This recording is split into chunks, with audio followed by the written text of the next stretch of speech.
Bonjour à toutes et à tous, bienvenue sur ma chaîne. Si vous découvrez cette chaîne, pourquoi pas vous abonner. En tout cas, un gros merci à toutes les personnes qui ont pris le temps de s'abonner. Vous avez l'habitude, si vous souhaitez recevoir les nouvelles notifications, vous pouvez activer la cloche. Et pourquoi pas en fin de vidéo, comme d'habitude, mettre un petit pouce si jamais cette vidéo vous a plu. Il est important aussi pour moi, pourquoi pas me laisser un petit commentaire ou partager cette vidéo. Ça me permettra de trouver des nouveaux thèmes à aborder chaque semaine. Le thème d'aujourd'hui, c'est une demande de mon beau-frère, d'ailleurs je l'embrasse. Voulait une vidéo sur l'urine au potager. Comme d'habitude, on va parler de pourquoi utiliser de l'urine dans son potager ou pourquoi ne pas l'utiliser. Mais avant ça, on va être obligé d'expliquer ce que c'est l'urine, comment c'est produit et les risques qui sont associés. Allez, on est parti.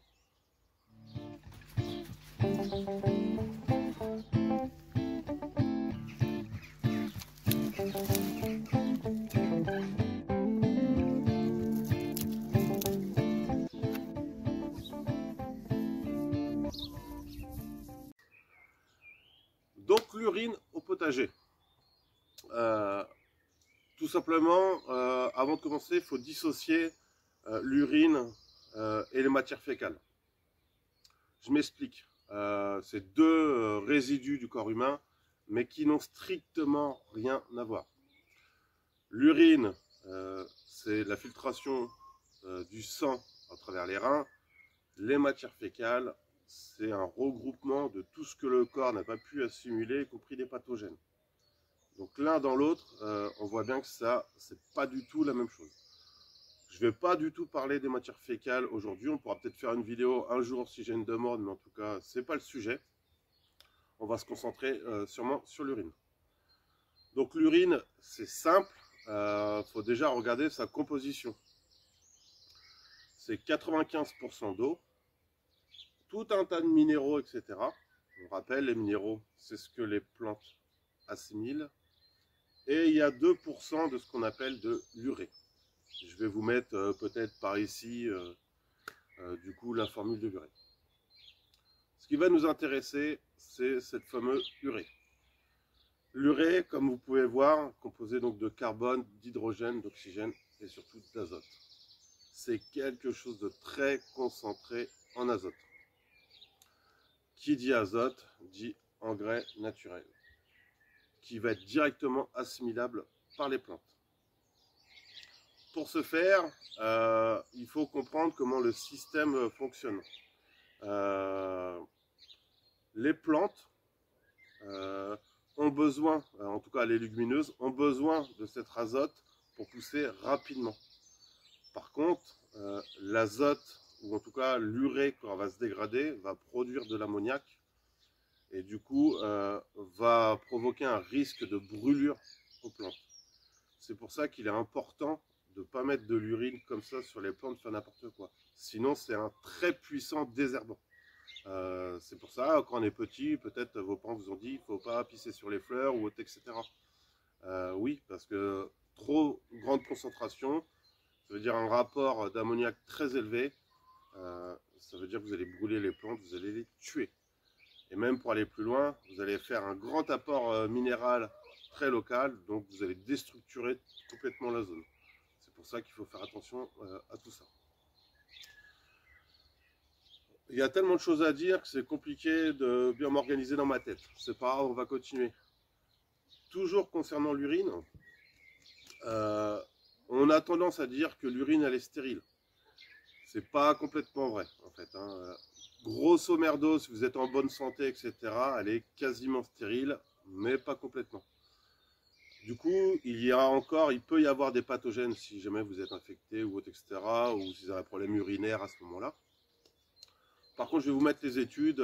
C'est l'Institut environnemental de Stockholm. C'est un rapport de 73 pages que vous pouvez trouver gratuitement sur Internet, ou vous pouvez acheter. C'est une étude qui a été faite justement sur l'utilisation de l'urine dans différents pays et les risques associés aussi aux pathogènes. Ce qu'il faut retenir par rapport à ça, je vous laisserai regarder par vous-même, je vais peut-être vous mettre une vignette également. c'est que l'urine, si elle est stockée au-delà de 6 mois à plus de 20 degrés, il n'y a aucun résidu de pathogène, il n'y a rien du tout, vous pouvez vous en servir. Là, elle est complètement stérile. Il y a d'autres études qui ont été faites, notamment en Allemagne, à Zurich. Pareil, je pense que je vous mettrai une petite vignette. Qui eux commercialisent justement l'urine. Elle est filtrée, etc. Les entreprises doivent faire ça en moins de 24 heures. A été démontré en fait que vous pouvez faire l'équivalent en 2 semaines via du compost. Un compost frais va être capable justement d'enlever, de jouer le rôle de filtre à charbon et du coup d'enlever tous ces pathogènes. Donc ce qu'il faut retenir, soit vous stockez votre urine plus de 6 mois et vous n'avez pas de risque, soit vous l'utilisez, vous le filtrez directement dans du compost frais. À ce moment-là, 2 semaines après, vous pouvez en servir. Donc peu importe la manière de faire, mais en tout cas, si vous craignez ces pathogènes, c'est la manière de faire. Si vous voulez utiliser votre propre urine et pas celle d'un voisin ou de je sais pas qui, vous comprenez bien que c'est vos pathogènes entre guillemets, c'est déjà passé par votre corps, le risque il est quasi nul. Donc là vous n'avez pas de problème d'utilisation. Ce qu'il faut savoir, c'est que culturellement on n'utilise pas l'urine au potager. Par contre, c'est connu, hein. Il y a des pays où il y a des récoltes, notamment en Afrique, où ils récoltent l'urine. Donc c'est de l'engrais naturel, minéral. Donc c'est une vraie richesse. Je ne vais pas rentrer sur les quantités d'urine, etc. Que vous êtes capable de produire. Tout le monde est au courant là-dessus. Ce qui est important de retenir, c'est un ratio. S'il y en a un seul que vous devez retenir, c'est 1 pour 20. C'est-à-dire, on a expliqué que l'urine était très concentrée en azote et du coup, il fallait diluer. En fait, il faut diluer 1 pour 20. Que ça soit dans du terreau ou format liquide, si vous respectez ce dosage ou moins, vous n'avez pas de problème, vous ne craignez rien et vous pouvez même arroser vos plantes toutes les 2 semaines avec, en respectant ce dosage. Explication du pourquoi utiliser l'urine, pourquoi ne pas utiliser. Pourquoi utiliser l'urine? Ça peut être un très bon boost, c'est naturel. Certes, ça peut être ragoûtant, mais en tout cas, c'est un vrai engrais naturel minéral. J'insiste sur le minéral, ça veut dire qu'il est assimilable directement par les plantes, contrairement aux engrais qui sont organiques, qui eux doivent être dégradés par le sol, ce qui serait plutôt le cas des matières fécales. Encore une fois, je ne m'élargis pas sur le sujet. Un autre avantage d'utiliser l'urine, c'est que potentiellement vous en avez à disposition tout le temps. Donc, si jamais vous constatez qu'il y a une plante, elle a un petit coup de mou, vous pouvez utiliser votre urine. Je vais faire aussi une petite pensée pour vous expliquer. Il y a l'association, ça doit être Toupie, qui est de mémoire en Gironde. Qui, je ne sais pas si elle a vu le jour ou si elle est en pleine production, qui sont en train de monter un système de récolte justement pour utiliser les urines des alentours de Bordeaux pour distribuer justement cette urine aux agriculteurs. Donc la démarche est un peu nouvelle en France. Par contre, il y a des pays en Belgique ou autres qui commercialisent déjà, etc. Et des bonnes pratiques qui sont déjà en Afrique. Pourquoi utiliser son urine? Ça peut être aussi par rapport aux semis. On l'avait vu dans ma vidéo sur les orties, le purin d'herbe. Et ça peut faire le même effet. Si vous voyez que votre pot, les plantes sont un peu trop serrées, vous pouvez booster aussi. Pareil, ça c'est la notion de l'engrais qui fait ça. Une autre raison d'utiliser l'urine, ça peut être aussi tout simplement de se dire tiens, je veux je veux augmenter mes rendements et puis j'ai un besoin pour ça, j'ai pas beaucoup de place, je veux que ça donne plein pot. Pareil, hein, dans l'étude de Stockholm, de l'Institut environnemental de Stockholm, ils vous marquent les ratios, etc., des récoltes et tout, avec les différents légumes qu'ils ont testés. Donc, on voit que ça marche concrètement. Maintenant, pourquoi ne pas utiliser l'urine? La première raison, on pourrait me dire, bah, c'est dégueulasse. Oui, je peux comprendre que ça peut choquer les gens, dire, bah attendez, je vais devoir faire pipi dans un récipient, etc. La deuxième raison, ça va être aussi le stockage. Si vous craignez une infection ou quoi que ce soit, il va falloir stocker votre produit dans des bidons, peut-être des bidons de 5 litres ou autre. Le problème de ça, bah, c'est où est-ce que vous allez stocker ça, comment je vais remplir tout ça. Bref, c'est pas terrible, on peut comprendre que ça décourage pas mal de monde. Une troisième raison pour pas faire ça, pour ceux qui vont faire l'expérience de stocker de l'urine, vous allez avoir le même sentiment qu'avec le purin d'ortie. Ça sent très mauvais. Donc encore une raison qui est pas très pas très ragoûtant. Donc on comprend bien si vous voulez utiliser de l'urine au potager, il va déjà falloir passer ce cap dans votre tête voilà, du ressenti. C'est vrai, ça sent pas beau, hein, c'est pas terrible, mais en fait, si on s'intéresse au produit en lui-même, il n'y a pas de souci avec cela. Une autre raison de ne pas utiliser son urine, ça peut être d'avoir peur de se tromper dans les dosages. Ça peut être aussi préférer de faire du purin d'ortie, d'herbe, etc. Il n'y a pas d'obligation. Encore une autre raison de pas faire, pas d'utiliser l'urine. Ça peut être tout simplement, vous préférez acheter de l'engrais, vous avez vos petites habitudes, ou vous préférez ne rien mettre et laisser faire la nature. Donc c'est pareil. Si vous abusez entre guillemets sur l'urine tout le temps, vous n'allez pas aider vos plantes à développer leurs racines. Vous allez rentrer un peu dans le système de l'agriculture intensive qu'on a à l'heure actuelle. À savoir, vous allez bombarder de minéraux vos plantes. Donc les racines, bah, elles n'ont pas besoin d'aller chercher les minéraux dans le sol. Elles vont rester en surface parce qu'elles savent qu'elles ont l'apport de tout ce qu'il faut directement. Donc si vous voulez faire la reproduction de vos graines, etc., en fait, vous allez dégénérer la puissance de vos graines. Vos pieds vont devenir, entre guillemets, feignants.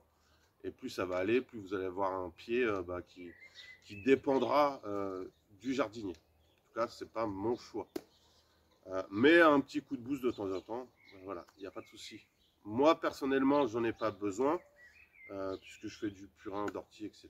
Mais ça m'est déjà arrivé par le passé d'utiliser mon urine en mettant en fond, on va dire une vingtaine de centilitres dans un arrosoir, c'est largement suffisant. J'espère que c'est plus clair pour vous, un peu particulière cette vidéo là. Je vais vous mettre plein de liens si j'arrive à faire ça au montage. Mais en tout cas, je vous mettrai les vignettes avec les noms. Ça vous permettra, vous, en tapant ce nom sur Google ou de faire des recherches très simples, de retrouver justement tous les documents qui parlent de ça. Parce que bah, finalement, c'est des choses qu'on connaît pas, qu'on connaît pas beaucoup, nous les Européens. Il faut savoir qu'en Afrique ou en Asie, c'est une coutume, un rituel, en tout cas quelque chose qui est connu depuis longtemps et qui met à profit. Oui, je vais faire donc une petite aparté concernant l'urine et les déjections. Il faut savoir que si vous avez l'opportunité de parler avec des gens qui sont nés avant les années 50, demandez-leur comment ça se passait avant. Il n'y avait pas de tout à l'égout. Certains, il y avait des fosses septiques. Généralement, bah, il y avait tout ça. Toutes les déjections, les pots de chambre, etc., ça finissait au potager. Alors, ils ne mettaient pas directement dans le potager, ils mettaient soit sur le tas de fumier, soit sur le tas de compost que le père de la famille faisait. Et en fait, sans le savoir, ou peut-être que inconsciemment on avait repéré que ça marchait bien, bah, ils enrichissaient en fait leur compost et ils mettaient ce compost dans le potager. Et c'est ça qui permettait de les nourrir. Ils avaient fait naturellement la boucle. On a perdu ce côté-là avec le tout à l'égout. Je reviens juste sur la partie pathogène ou autre, etc. J'en ai pas parlé, mais il y a aussi la partie qui va être liée à tout ce qui est médicamenteux, etc. On peut retrouver plus de 1000 molécules dans l'urine différentes. Et ça va être encore pire, ou en tout cas en plus grande concentration chez les femmes, notamment dû à la pilule, etc. Faut pas psychoter là-dessus. Faut savoir que le sol arrive très bien justement à casser ces molécules-là. Et donc, soit à travers d'un filtre ou soit à travers d'un sol vivant, vous n'avez pas de risque par la suite là-dessus. Il ne faut pas psychoter. Il y a des études qui ont été faites, encore une fois, c'est la fameuse étude à Zurich qui justement démontrait qu'en 1 à 2 semaines, il n'y avait plus rien.